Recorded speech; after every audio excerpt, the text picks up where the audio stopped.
Catherine Hernandez, who goes by she, her, is an award winning author and screenwriter.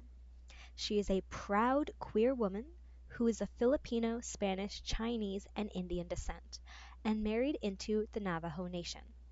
Her first novel, Scarborough, won the Jim Wong Chu Award for the unpublished manuscript and was a finalist for several awards, including Canada Reads 2022.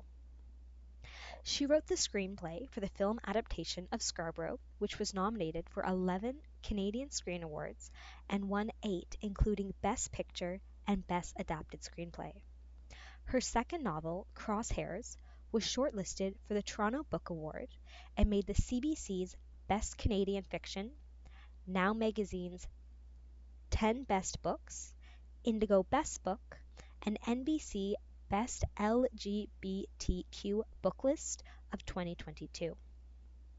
Her third novel, The Story of Us, was published this year by HarperCollins Canada and was an instant bestseller. She is currently working on a few television projects and her fourth novel. Scarborough. I have lived in Scarborough since I was 10, and I am 45 now. Sadly, I do not live in Scarborough anymore, but I am so homesick of Scarborough so much that I even went yesterday for my final SRT ride. We all know Scarborough Rapid Transit, there's nothing rapid about it. And it really, as I was hearing some youths in one of the cars of the SRT saying that it was giving rickety wooden roller coaster vibes, and that captured it perfectly. And so I wanted to say, that rickety old roller coaster vibe is kind of what Scarborough folks are used to, but we deserve so much more. So I want to say that I am grateful for the care that I have received over the years from SCHC. I'm grateful, and at the same time, I want to be very, very honest that I've also been witness to how, when there is a lack of funding, how that care can suffer. And I'm hoping that today, all of you out there who are watching will dig deep and contribute to the success of SCHC in the future, because the people of Scarborough deserve so much more. And so no more rickety roller coaster vibes for anything that we experience. This is my hope. So I'm going to tell, let's just name the elephant in the room, that these are scary times, okay? So it means a lot to me that you are here. And I'm thinking that maybe tonight that we can take this time together to help empower each other. Yeah. So I'm honored to live and work on this land. As mentioned, I am a Filipino, Chinese, Spanish, and Indian descent, and I'm married into the Navajo Nation. So as a settler, I'm a visitor to this land, and I identify as a treaty person who observing the dish with one spoon treaty. And I am committed to this lifetime of treading softly on this land and listening carefully to the demands of Indigenous people of this continent known as Turtle Island. I urge us all to read the Truth and Reconciliation Commission's calls to action, in particular for me, as someone who is a leader in the arts. I would say that the call to action number 86 very much resonated with me. And we can consider how this can be adapted into all of our organizations, our institutions, and our conversations.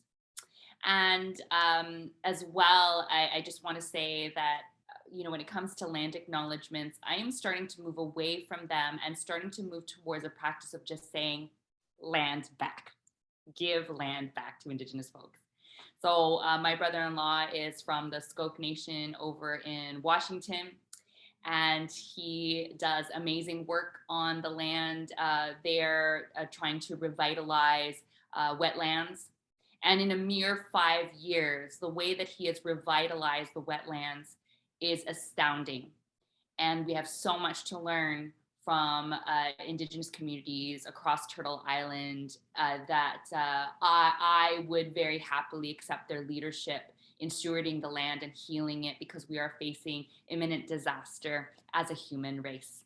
And it is time for us to stop saying, oh, thanks for this land that we stole, and instead saying, let's give it back so that we actually have a chance at surviving. And oftentimes in these difficult conversations around how this country was founded on genocide, I hear folks say again and again, well, just tell me what to do and I'll do it. Well, my friends, the Truth and Reconciliation Commission, it actually did just that. So with regards to land back and all of the calls to action, let's consider that hours, days, months of investigation, interviews, and data gathered, and the emotional labor of sharing traumatic events over and over and over again for this report. If you live and love on Turtle Island, it is our duty to observe these calls to action and vote for leaders who will do the same. I urge us all to consider the ways in which we have been complicit in the ongoing genocide of Indigenous people of Turtle Island, and how we can be accomplices in the undoing of those systems. So again, as I mentioned, these are terrifying times. Not a day goes by without me and my partner considering how the world is increasingly moving towards a state of fascism, while we fear for the next environmental disaster. I'm sure I am not alone. I'm sure many of you out there feel exactly the same. And so the absurdity of our times means living every day, reading about how whole neighborhoods can be burned in a wildfire, followed by social media posts about things like the Met Gala, or Burning Man, or Coachella, all of these weird things that are going on. It's just so bizarre, right? And, we don't know how much time we have, and whether the powers of that be will have our backs and change the tide. I find myself unsure of what to celebrate, what to grieve, what to have hope for, and what to resign myself to. And so the one thing that has given me hope is knowing that while I am not a leader of a country, I can be the leader of the space around me, right? My home is its own country. That's why I chose to move to a rural area where I am stewarding 3.7 acres of land. I'm revitalizing it, remeadowing it, rewilding it, and practicing intense permaculture farming. So throughout this painful process of learning really hard things like, rainwater catchment, tree felling, and composting manure, that the question that kept coming to mind is, what would Miss Hina do? So for those of you who have not read my book, Scarborough, it's okay if you haven't, but I heard it's good, is that it follows the lives of 3 children over the course of a school year in the low-income area of Kingston, Galloway. So they convene regularly at a local literacy center where the facilitator, Miss Hina, quickly learns that the neighborhood needs more than scholastic support. They need food, mental health, substance use support, and stable housing. I'm sure that everyone who has worked, the front desk over at any Scarborough hospital knows this well, yeah? So I know we are doing this online, but I want to acknowledge you. Can you please raise your hand if you are a teacher, if you are a librarian, nurse, healthcare worker, social worker, parent, caregiver, childhood educator, first responder, any kind of frontline worker? Just raise your hand, okay? Yes. Thank you. And there's lots of virtual hands being raised. Yes, and also pat yourself on the back. Because I want to thank you for your service. Thank you so much for doing what you have been doing.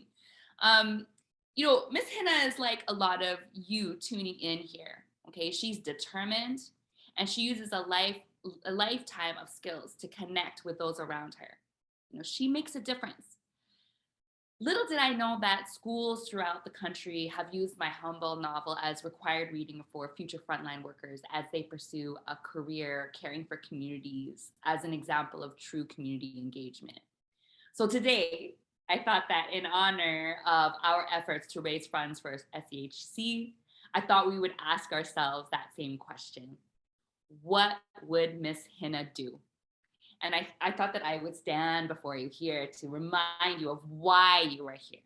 Because it's not just about raising money, okay? It's about reminding us why we as humans are here. I hope that it's a balm. I hope it helps you laugh. I hope it helps you to hope again. So let's talk about what marginalized communities are accustomed to. All right.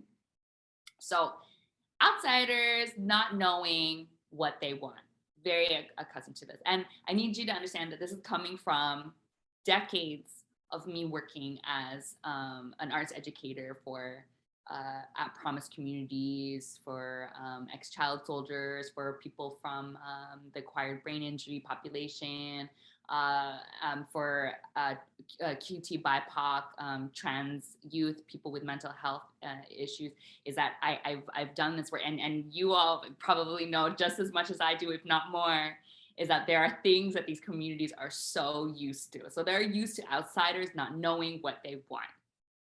So in Scarborough, we see this facilitator, Miss Hina, hired to pilot a new program in the community. And the program is helmed by people who aren't even part of the community. And the thing is that it's an unfortunate thing that you have people who are in management positions who oftentimes you have like sort of this office that's sort of far away. In the case of Scarborough, that you have the management office that's not even in Scarborough, making decisions about the different locations when they actually don't even know what the community actually needs, right? And they're also accustomed to outsiders believing that they know best. So I used to have a home daycare, and you know, my experiences there definitely were what sparked the idea behind the novel Scarborough.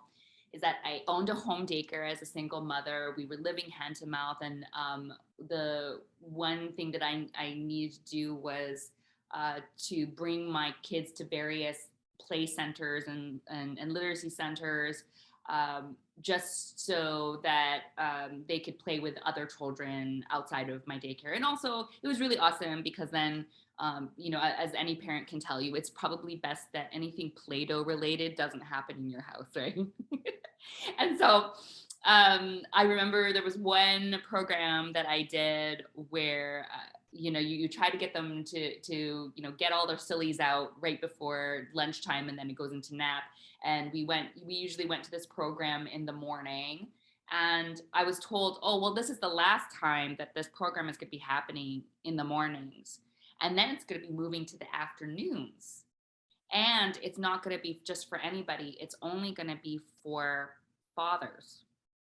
And I thought, well, I'm sorry, why, who are these magical parents, like fathers, that happen to be available in this community, in that happen to be available in the afternoon? That was question number one. And then question number two was, why is it happening in the afternoon for younger children? Because the window of the age window was between you know, newborn to 3. Why is it happening in the like right around the time of nap time? And the facilitator was like, I don't know, I get, it's just my management has decided to change the hours, and they wanted to be able to target this particular population. And it was like, that was just like a perfect example of weird decisions made in an office far, far away, when not really understanding what the community actually needs. Community, mostly women, mostly moms, having to take care of these children, usually would need the program from, you know, 9 to or like 8, even 8 until around noon. Like that would make way more sense, but management made a decision, and then that program moved, and eventually the program shut down because, big surprise, nobody was attending it, right? So that's what they're accustomed to. These communities are also accustomed to outsiders only coming in temporarily. And so when I would teach theater or dance or anything, like when I would go into particular communities that were at promise, like high risk communities. I noticed that there was, I really had to win their trust, like earn their trust that I was there for the long haul. And when you're doing outreach, is that it would have to be like this ongoing thing of like gaining people's trust and having them understand that, funding or not, that I was invested in them and that I was invested in them for a long while. And thankfully, there are people that I've done outreach with that are still friends of mine, that we still contact each other, that I'm still very much aware of what challenges they are facing in their life, what successes they've had in their life. And I feel very thankful to be there to celebrate them and to grieve with them over decades, really. But that's a kind of investment that is needed when it comes to outreach. And I do remember, though, that there was one school that I worked with where I was doing theater classes for the youth, which was hilarious because these youth were quite young. And I realized that they had no interest in learning scenes or anything like that, but they really loved learning stage combat. And that's cool. Stage combat's a great way to, work as a team, communicate with each other, and create a scene. And so, yeah, not interested in dialogue because a lot of them were English as a second language speakers. And so that was a really great way to create to bridge the divide, was then to learn basic commands in English and to also teach consent with touch. But they had a great time once they learned how to do stage combat. But I remember as I was leaving the school, this one kid passed by me and said, in a way, it was a mix of emotions, like in a kind of a passive aggressive way. She said, "Nice knowing you," and walked away. And that was on my first day. And so she assumed that I was only going to be there for that one session and that I was not going to come back. But of course, I was there for the school year. And that broke my heart, because just realizing how accustomed at-risk communities are to people just coming and going and not having a full commitment to the revitalization of their community. They're also used to outsiders coming in with their own intentions. So coming from the theater world, I definitely saw this a lot, especially working on juries when distributing money to certain theater companies, is that they're used to.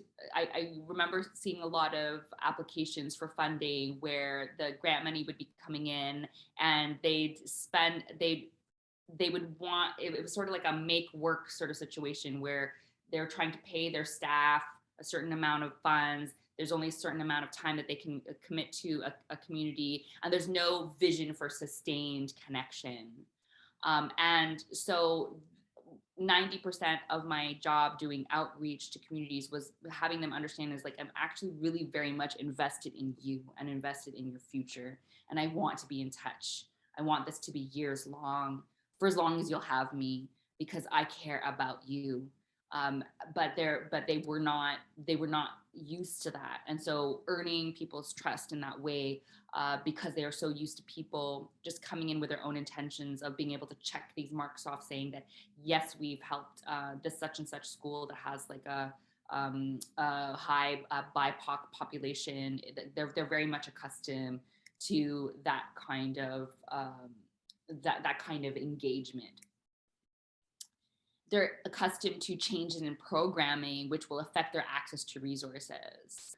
So I wrote Scarborough, the book, because of the fact that I remember the first spark for the book was there was an election coming up, and the facilitators of every program, like, I noticed that they were just nervous because they were worried that if there was a change in leadership, it meant that they could possibly lose their jobs. And so all of those hours, months, years of building bridges with communities, earning their trust, is that it would go away in the blink of an eye simply because of political win. And so now I want to discuss, like, what these communities need and what Miss Hina gets right in the book and film. So she comes into the community with curiosity. So a big step in allyship is asking the people you intend to help, like, what can I do?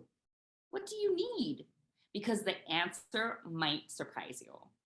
An example I can give is that I was teaching theater to a group, like a youth group, and they were comprised of refugee youth. And I remember believing, just, because of my privilege, having been born here in Canada, is that I thought that they would just be so excited to express themselves and to learn scene work and all this stuff. Like, no, they weren't. They really did not care about theater. It was very, very funny. And finally, I asked the question, what do you want to do? What, I'm going to be seeing you every week. What do you want to do here? Like, let's get creative, because I want to focus on what you want. And what I was realizing was that there was some, because they're teenagers, and let me tell you something, is that it doesn't matter what country teenagers come from, they all roll their eyes the same way. It's hilarious. So the these teenagers, I realized there was some kind of infighting happening with them, and that I think that there was some kind of triangulation. Someone's boyfriend went from one girl to the other. I don't know what drama. I didn't want to get into it, but they all wanted to just write poetry, like sad emo poetry. Cool, if that's what they want to do, that's cool. And I just let them do it, and it ended up becoming this like a spoken word play, so completely staged, but all based on their emo poetry, all shadily and passive aggressively calling out other members of the group for betrayal. Cool, if that's what they want to do. They had a great time. It ended up, being a wonderful play that ended with all of them dancing together. Great. If that's what they wanted. But I tell you that over and over again, is that asking people what they actually need is a really interesting thing, because it also challenges what your intentions are with a particular community. Is if you say, like, what can I do? What do you need? Let it surprise you. Let it guide you. Miss Hina also, she builds bridges slowly with the intention of creating mutual relationships. So I remember working for a particular theater company for outreach, and this is like the first time I had ever done outreach. And it was hilarious because it was a very conservative way organization, and they had said, we wanted to diversify our audiences. So, like, all of those people, can you just get them in our audiences? And they didn't really think that there would be any investment on their end about changing the way they operate, even though most of the plays that they were doing weren't diverse. Like, for some reason, it was such a surprise to them that there weren't diverse audiences if they don't have diverse stories on stage. And it was hilarious. I mean, this was at the big, very, very, like, this is like way back in the early 2000s, that they really truly did not know what diversity actually meant, what inclusion actually meant. And so what I was realizing is that I had to actually build relationships over years. And I had to understand that if we were going to build bridges, is that first off, the theater company had to then build bridges with diverse theater creators, which they definitely do now, now that leadership has changed. And also, we had to really think of the theater as its own community center, as in, like, what could this theater be for you? What could this theater do for you and your community? What do you need? Sometimes people, they were like, well, we're having a fundraiser. Can we have like some tickets to raffle off? Can we hold meetings in your meeting spaces? Like, all these sorts of things. These are mutual relationships that still live on to this day, even though I'm not affiliated with that theater anymore. These are people that I still connect with. And I've attended funerals, I've seen births of children, and that's the kind of thing that you need to do, is that we are creating a bridge. Miss Hina also, she realizes that the program that she's running does not match the needs that the community has. And we know what it's like, to have something that we have planned, to draw out our goals, etc., only to be told that it's not working, right? And what I say to that is, too bad. Okay, it's too bad. People are not spreadsheets. You can have all the plans you can have in the world. Too bad. If it doesn't work, pivot, right? So there was another theater company that was doing outreach for that. They were upset that their outreach wasn't working, and they were trying to figure out, like, what is it? Why is it that this particular community that we're targeting, we're trying to get them in to see a play that represents their community? Why isn't it that community doesn't feel welcome here? Well, I ended up talking to that community, and they actually very clearly told me how they did not feel welcome in the theater. They felt policed, and they felt that the entire organization had so long to go in their politics before they actually felt welcome, right? And that was hard for that theater company to hear. It's hard to hear when you're being corrected. And what I say to that is, too bad. It hurts. Let it wash over you. Too bad. People are not spreadsheets. And the more you just say, it's okay, I'm not going to take it personal. What can I do? What can I do? The better our community building becomes. When Miss Hina realizes this discrepancy, she pivots, and and actually she has to break the rules, and she advocates for change from her management. So as I said, that Scarborough has been used as required reading for different courses, everything from community law to nurses, social workers, etc., as an example of sincere bridge building. And I remember doing a book reading for people who are about to get their master's in social work. And what I understood was that, these people were heading towards a position of management in social work. And I said to them, now that you're about to receive this very fancy piece of paper, right? I want you to think about everything that Miss Hina does that is right in the book is actually against the rules, right? So what does that tell us about the rules? What does that tell us about how management operates, and how can we do better, right? How can we lead with heart? And that's really, really important to hear, just because oftentimes I think 90% of my life is spent saying, why does the system have to operate this way when there are so many different ways that it can operate, right? And my dream is that before I leave this world, that I can stop asking that question. And I'm sure many of the people who are frontline workers that are on this call right now know very well what that feels like, saying like, why does it have to be like this? And why is it that we're just making choices based on what's going to hurt people less? What a horrible way to operate. So just mentioning that again is that when Miss Hina realizes this discrepancy, she pivots and breaks the rules, and she also advocates for change with her management. That takes a lot of bravery. Miss Hina also, she mourns, she feels, she celebrates with the community around her. So a big part of outreach is moving with its rhythm and not taking up space in those celebrations.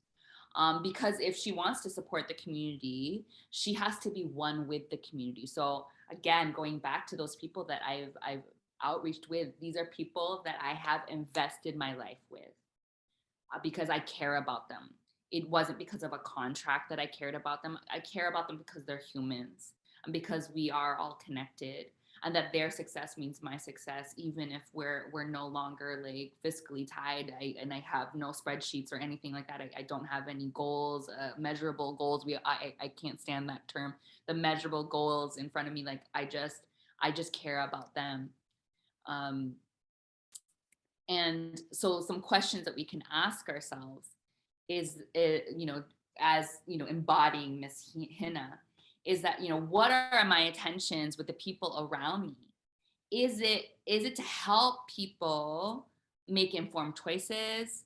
Is it to support the choices they make? Is it to make myself feel better? Is it to ignore my own choices in life? A lot of us in helping professions know what that's like. What are my goals versus what are the goals of the people around me? And funding grants aside, board meetings aside, whatever, just throw it out. What do you envision? What do you envision together? If you are someone with privilege, how can you support others' visions of their future? What biases do I hold because of the privileges that I have experienced in life? In what ways do I have a seat at the table where other people may not have a seat at the table? In what ways do I need to fight for a seat at the table because of my identity? And how can I advocate for others? And when I am advocating for others, am I an ally with my whole body? So when I say that, and when I'm talking about embodied allyship, please do look it up. If you Google me, so my full name and my TED Talk, please learn it. I teach this talk regularly to different organizations, and it's based on this creed from one of my books called Crosshairs. The allyship creed has the following lines that I really want you to think about as you build relationships with people around you, which is, when I do not act, I am complicit. When I see wrong happening, I act. When I am wrong, I open my heart and change. When change is led by the oppressed, I stand aside and uplift. So one of my most cherished memories of touring the book when it was newly released was to read it to nurses who felt disrespected by their management, disposable by their government leaders, and abused by their patients. So I'm here before you today to say that the book was a love letter to community members like you, all right, who want to make a difference in this world, be part of something bigger than yourselves. And I want to thank you for believing in change while cheering you on. The book, while heartbreaking at times, was all about hope. When we put people first, we all win. But remember that putting people first means you. As someone who has worked for many years as an educator, I want to applaud you for your energy, your commitment, and vision for the future of our communities. Now, to end things, I want to do something that I'm most certain that Miss Hina did before the beginning of each school day. So I want you to take a moment, right? I want you to take this seriously too, okay? Is I want you to wrap your arms around yourself and I want you to repeat after me in as loud a voice as you can muster, okay? So ready? Just give yourself a nice big hug. And I want you to say, I am the real deal. I am a powerhouse. I am making a difference every day. The people I serve will remember I cared. But, let's take a deep breath, but I deserve rest. And I commit to caring for myself when I can. Yes. Now I am ready to go out there and be me. Thank you so much for having me, SCHC. Remember, please do dig deep and give to SCHC because Scarborough hospitals deserve excellent care. Scarborough folks deserve excellent care. Thank you.